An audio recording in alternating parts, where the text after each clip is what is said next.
Cuando estamos hablando sobre la domesticación y la selección artificial, mayormente la domesticación es donde entra el hombre a, a modificar los cambios de una especie, pero en los cambios de conducta, de un estado salvaje a un estado doméstico, en el cual el hombre manipula al animal como tal para que pueda ser de utilidad en su vida. En ese caso, al domesticar un caballo como transporte o, o al toro como también un medio de arar la tierra como tal, a la selección artificial en el cual se seleccionan genes de un caballo y de una yegua para crear otro ser.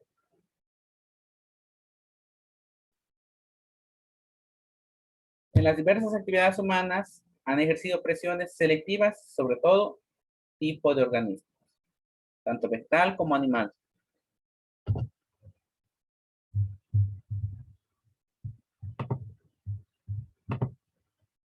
Ahora, cuando hablamos sobre mutación, nos referimos a una alteración o cambio en la información genética.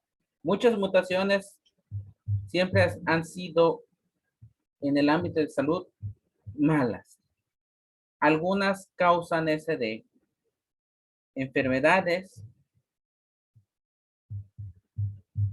muertes, etcétera. Pero también al modificar ciertas plantas las podemos convertir en más resistentes a cierto clima. En este caso, una planta que vive en una selva húmeda, al cambiar y modificar su código genético, la podemos hacer más resistente a climas muy secos. Mayormente las mutaciones son de origen natural por rompimientos de las cadenas o mutaciones del ADN o del ARN o en una codificación de estos.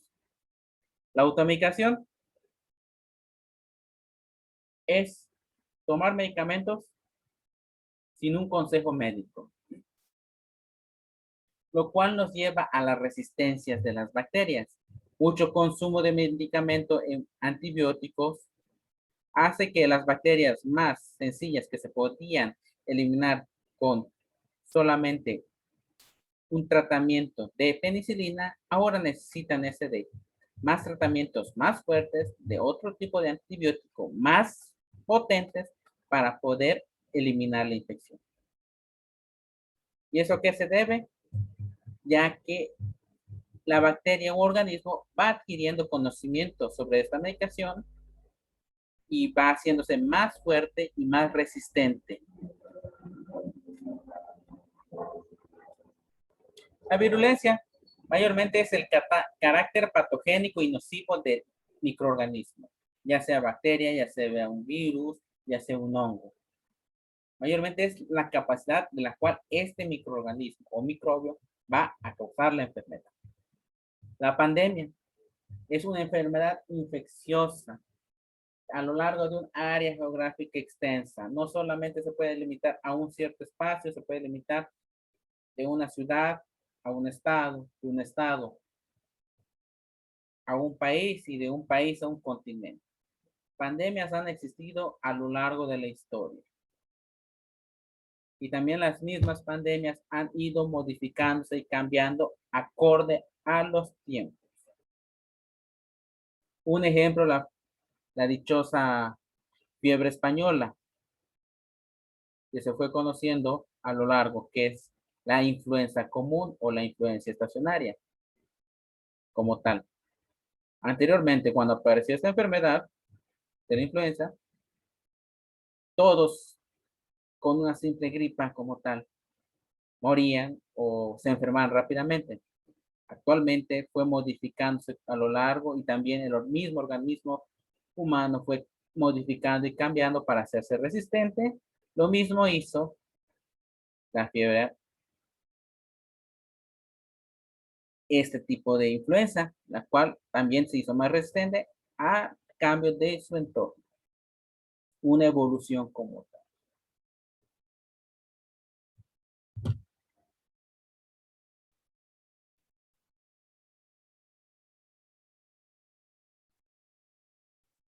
Vamos a hablar también de especies introducidas en nuevos ambientes. Se nos menciona que en la época prehispánica en el continente americano no existían las ratas como una especie nativa. Y es cierto, no conocíamos a esos roedores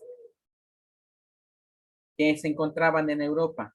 En Europa causaban grandes pandemias, ya que estos eran los transmisores de diversas enfermedades en los humanos, en la Europa medieval y de ese entonces. Pero al traer a las ratas en los barcos, también implicaba llevar a los gatos. Esto para evitar que las ratas consumieran o contaminaran los alimentos de los navegantes. Y al embarcar a tierras nuevas en el continente americano, tanto las ratas como los gatos fueron los responsables, así como lo dice la literatura, de la extinción de especies varias y aves que habitaban en todas las islas o en los continentes donde fueron llegando o desembarcando los navegantes. Un ejemplo fue el virus de la viruela en América. En México no existía la viruela. Y esta fue una de las causas que hicieron que cayera el imperio azteca, ya que nuestro organismo no estaba o nunca había estado en contacto con esta enfermedad. Los europeos sí, y ya habían cambiado y habían sido modificados y un poco resistentes a esta enfermedad, no completamente, ya que también su tasa de mortalidad era elevada. Pero en el imperio azteca y en la era prehispánica de nuestro país, la viruela causó grandes estragos. Desde niños, adultos, ancianos, esta enfermedad arrasó con todo. Los que lograron sobrevivir pudieron adquirir una inmunidad a base de esa enfermedad, pero los que no, pues se quedaron en el camino. La evolución no es algo acabado, sino que continúa. Y sí, chicos, la evolución sigue continuamente. No solamente cambia el ser humano, no solamente cambia los animales, no solamente cambian las plantas, cambia nuestro entorno y cambiamos nosotros mismos.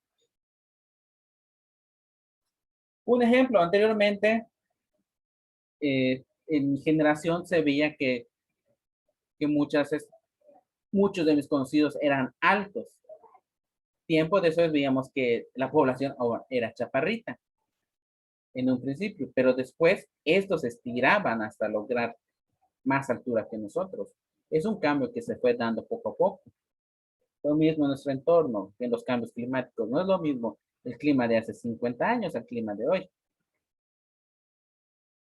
El cambio continúa y hasta eso. No podemos saber a ciencia cierta cuáles serían los posibles cambios en un futuro como tal.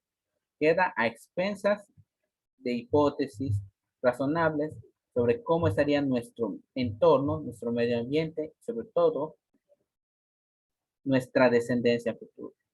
Si se va adaptando a las circunstancias o no. Y literalmente, utilizando una frase muy cruel, es el más fuerte sobrevivirá y el que se adapte mejor a su entorno.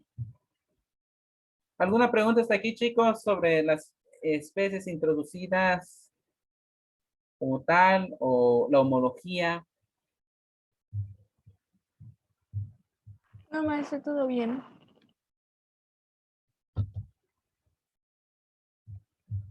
Bueno,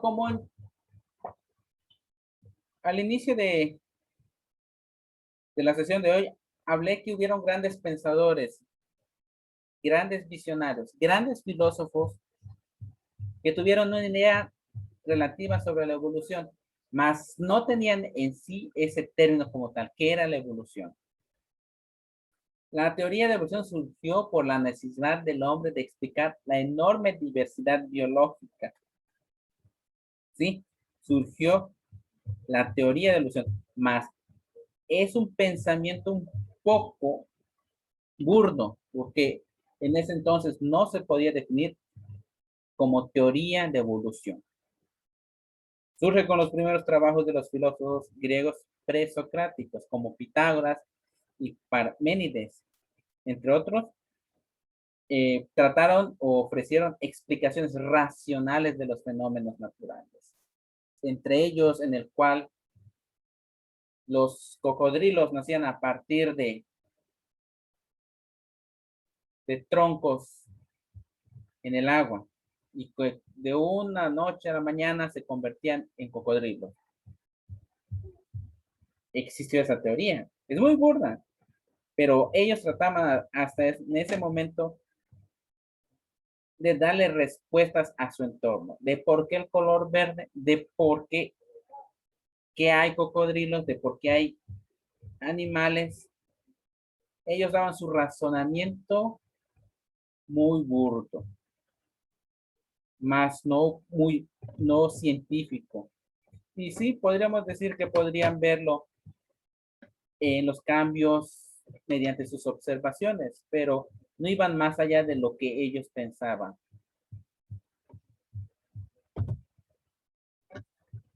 Se pensaba que los organismos vivos no se transformaban por el proceso de evolución y por ende no tomaron en cuenta los posibles cambios. Ahí es un punto en el cual los grandes pensadores de ese entonces pensaron que de algo orgánico salía otro orgánico, pero sin pasar por un proceso de cambio o evolución. Que en un principio sabemos que desde una pequeña bacteria hasta pequeños microorganismos en la tierra antigua, en el del planeta, fueron cambiando, adaptándose, modificando, creciendo, apareciendo con productos celulares, unicelulares, con escamas, reptiles, etcétera, etcétera, hasta aparecer a nuestro tiempo. También había teorías como la metafísica pura, que es parte de la filosofía que estudia al ser en cuanto a ser mismo, sus propiedades, principios y causas primeras. O sea, el conocimiento se adquiere porque se conoce la causa real. O sea, mientras nosotros sepamos cuál fue el motivo, ese ya es un conocimiento. Eso es verdadero. En el esencialismo supone uniformidades en las cuales las hacen a las clases naturales.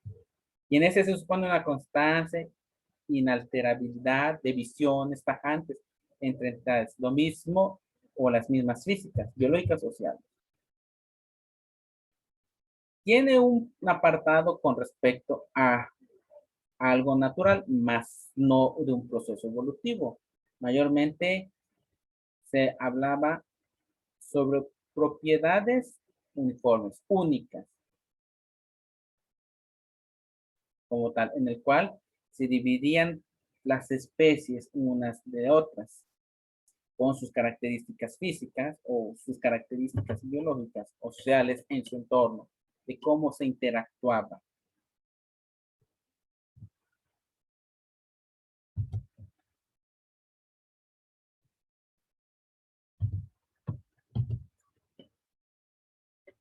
Aristóteles, él fue un gran naturalista que tuvo la capacidad de ver una gradación de los seres vivos a partir de objetos inanimados y ponerlo en una escala natural. O sea, que desde un elemento esencial fue modificándose uno tras otro hasta llegar al ser humano. Darle como una pirámide nutricional, pero de objetos inanimados. Propuso conceptos que no eran posibles de conciliar con la evolución, como la inmutabilidad de las especies debido al esencialismo. Considera que estas especies no podían ser cambiadas ni modificadas. Estableció las bases de la historia natural, ¿sí? Lo que permitiría en un futuro muy posterior la existencia de cambios evolutivos. Él fue uno de los principales aportes de la antigua Grecia sobre principios de los cambios evolutivos, pero se complicó mucho en su época debido al esencialismo como tal. Pero en su escala natural va desde lo inanimado hasta lo natural. Su escala normal como él, o sus divisiones de acuerdo a las especies o géneros, o tomándolo como un ejemplo, como los reinos biológicos, pero desde su punto de vista. ¿Alguna pregunta hasta acá? No, maestro, todo bien. Extinto el Imperio Romano, el cristianismo prevaleció en el pensamiento de Occidente hasta la Edad Media. Y ya habíamos hablado sobre esto cuando hablamos del cristianismo, mayormente fue en la Edad Media un lento desarrollo intelectual, una visión teológica, el origen del universo y todos sus componentes se debían a un creador, a una figura mística, a una figura que no podíamos ver, que todo nacía a partir de él y de lo que todo pensamiento racional o lógico de esa época era a partir de un pensamiento muy teológico religioso. En los siglos 16 y 17 ocurrieron eventos que prepararon el terreno para el desarrollo de las teorías evolutivas.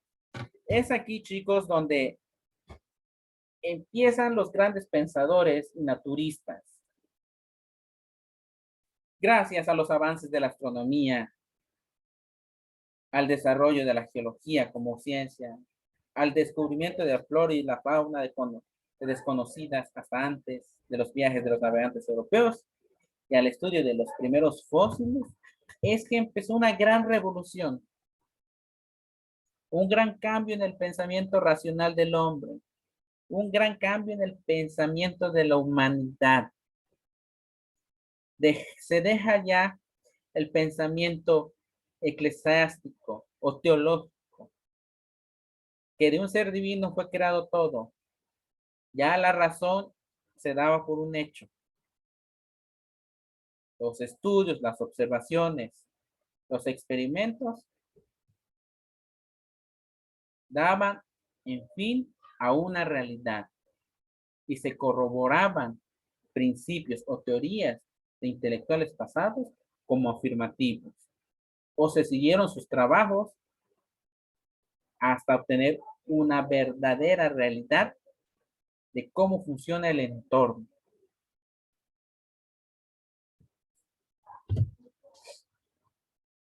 Entre ellos encontramos a Lamarck.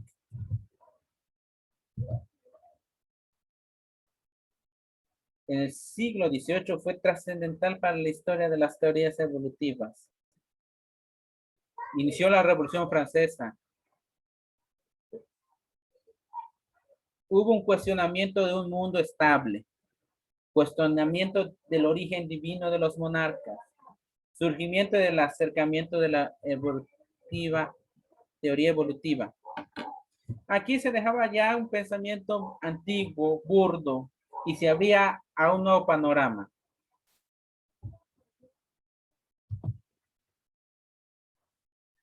En esa línea del tiempo que también encontrarán en sus documentos que les envió el profesor Montiel, se encuentra esta línea. Iniciamos con Carlos Linneo, con el desarrollo de un sistema de clasificación natural jerárquico y la idea de que cada especie se adaptaba para cumplir un papel en el ciclo natural de su existencia.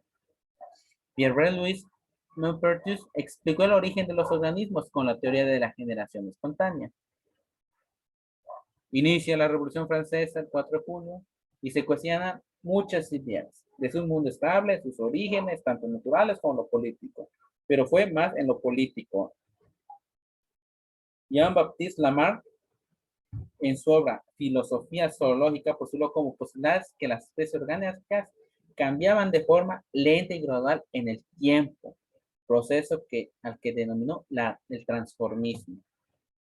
Ahí inicia el primer apartado de la evolución como un transformismo, que es un cambio igual. El término cambio siempre va a estar presente. Hasta ahorita la evolución no se hace presente, más como un transformismo. Se transforma. Pierre-Louis Ledeck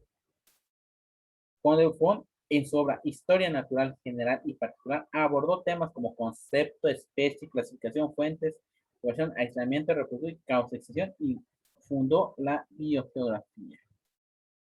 Charles Lyell, en 1830, publicó Principios de la Geología, donde defendía su hipótesis del uniformativismo. La obra de Lyell influyó a Charles Darwin. Sobre todo, la obra de Lyell, al influir sobre Charles Darwin, Darwin en sus viajes vio que algunas especies conocidas en ciertas islas tenían pequeñas variaciones. Aún en general, se podían identificar como mismas, pero por su entorno cambiaban para sobrevivir. Tomen mucho en cuenta esta línea del tiempo, chicos.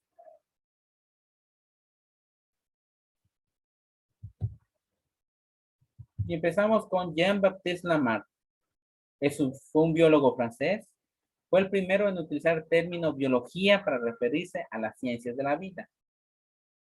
Como se mencionó en su obra La filosofía zoológica, nos habla sobre la posibilidad de que las especies orgánicas cambian de forma lenta y gradual en el tiempo, es decir, el transformismo. Cómo en el tiempo se van modificando, cambiándose, como se los vengo diciendo, acorde a su entorno para su supervivencia. Y vamos a decir, mencionar qué es el transformismo. Es la noción que se refiere a los cambios graduales que permiten o experimentan las características de las especies en el tiempo. Es gradual, chicos.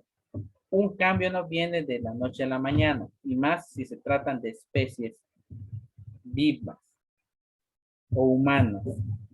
Si lo llevamos de manera natural, ahora si lo llevamos de una manera muy genética, se pueden hacer cambios radicales más rápido. Pero cuando se habla de la biología o la evolución humana o evolución de las especies, siempre es un cambio gradual. Imaginarse cómo era es el gato doméstico aquí en nuestra época, a cómo era el tigre dientes de sable en la época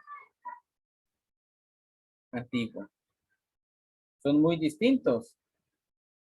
O como el tiburón en nuestra época al megalodón, del triple o cuádruple tamaño de un tiburón normal. Más grande que una ballena, se podría decir.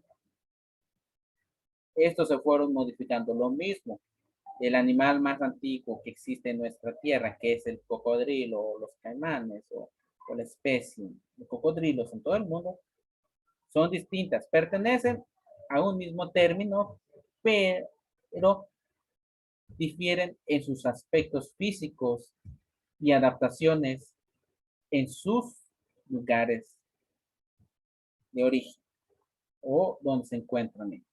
No es lo mismo un cocodrilo aquí en las aguas de la laguna de Cancún a un cocodrilo en Miami. No es lo mismo a un caimán que a un cocodrilo, o uno de tierra o de agua dulce a uno de agua salada. El transformismo siempre va a ser gradual. Es el término que se adjudica Jean-Baptiste Lamarck. ¿Alguna pregunta sobre Jean-Baptiste Lamarck? No, maestro, todo bien. Pregunten, chicos, sin pena. Aquí estamos para resolverles todas sus dudas.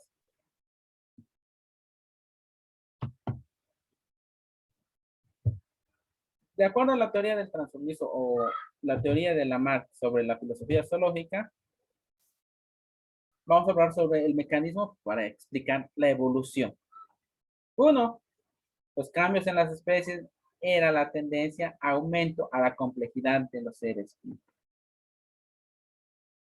Dos, capacidad que tenían los organismos para responder a cambios en las condiciones ambientales. Tres, el uso más frecuente de ciertos órganos llevarían a un mayor desarrollo o tamaño de los mismos. Así, el medio ambiente originaría la variación. Ahora, tomando en cuenta esto y lo que les he mencionado, díganme, ¿qué ven en esa imagen? ¿O qué piensan ustedes de esa imagen, chicos? Díganmelo.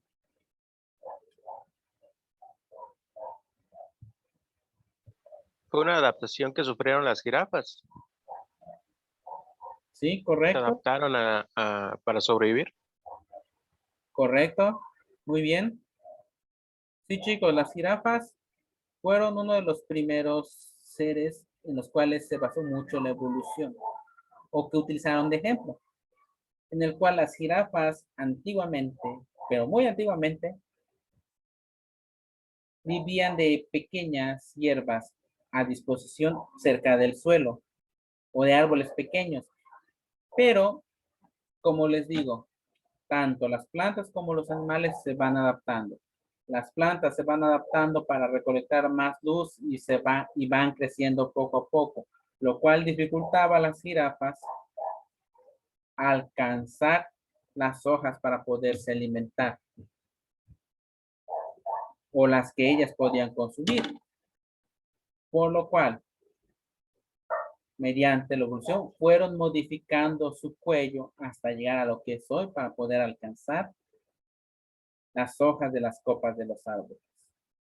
Tanto uno se adaptó para recolectar más luz solar y poder crecer como tal, como la otra se tuvo que adaptar al crecimiento de un árbol para poder alcanzar su alimento. Las que no pudieron habrán muerto o habrán sido modificados para otro tipo de alimentación. Pero en sí, las propuestas de Lamarck fueron así. Los cambios fueron paulatinos, un transformismo, que los cambios fueron graduales y fueron dependiendo de las características tanto del animal como de su entorno.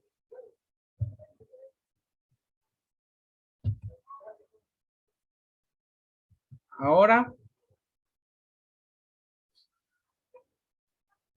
este recuadro, chicos, quiero que lo vean y que lo consideren bien, porque estos son puntos fundamentales de todo lo que hemos hablado sobre lo que es el creacionismo, el fijismo, el transformismo, el catastrofismo y uniformitarismo.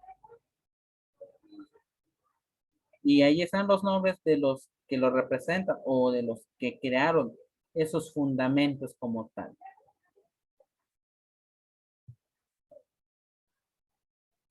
En el creacionismo, por los filósofos presocráticos, postula que el universo y el hombre fueron creados por un ser supremo. No se considera la filosofía, solo una opinión.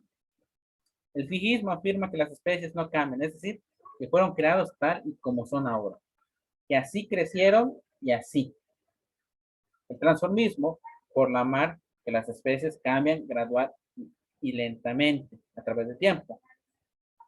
El catastrofismo, el cambio de la Tierra fue en forma súbita y catastrófica. Y el uniformativismo postula que los procesos naturales que actuaron en el pasado son los mismos que lo hacen en el presente. En el uniformitarismo podríamos decirse que sí, pero a la vez no, porque los cambios no vienen siendo los mismos a los que había antiguamente. Las condiciones eran muy terribles. Ahorita es más fácil, pero aún así hay muchas especies que se han logrado adaptar. Un ejemplo, ahorita vemos ciertos animales silvestres que antes no deambulaban en las grandes ciudades. A la falta o escasez de alimentos en su entorno, tienen que migrar a ciertos lugares para conseguir alimento. Entre ellos, un ejemplo, los mapaches, como tal.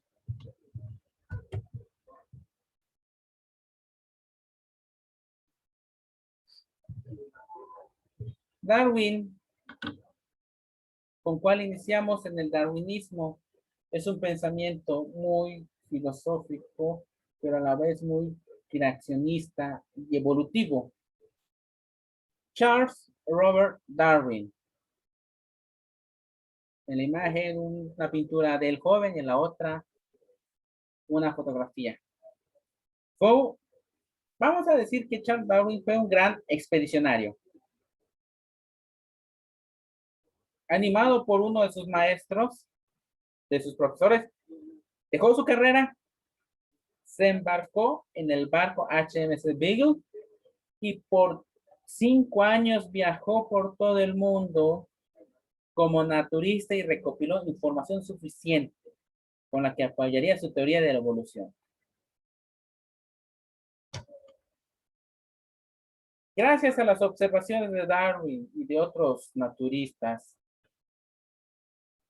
llegaron a muchas teorías con respecto a la evolución, pero las más notables fueron en parte Charles Darwin. Dio un asentamiento inicial para esto llamado la evolución. A pesar de lo que había hecho Lamarck, también se podría decir que Darwin aportó sus ideas.